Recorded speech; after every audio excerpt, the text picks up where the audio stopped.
ব্যক্তি রাসূল সাল্লাল্লাহু আলাইহি ওয়াসাল্লামের দরবারে এসে বললেন, ইয়া রাসূল আল্লাহ, আমি খুব ক্ষুধার্ত।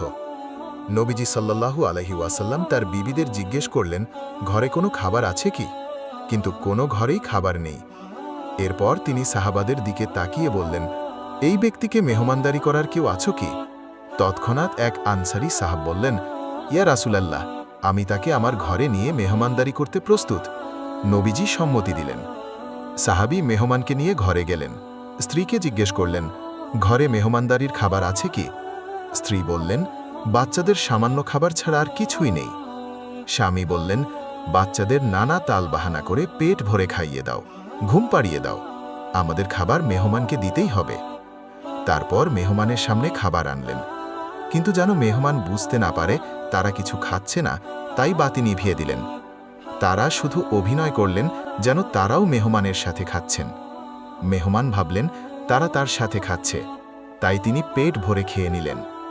তারা স্বামী স্ত্রী পুরো রাত অনাহারে কাটালেন। পরদিন সকালে ওই সাহাবী নবীজির দরবারে গেলেন।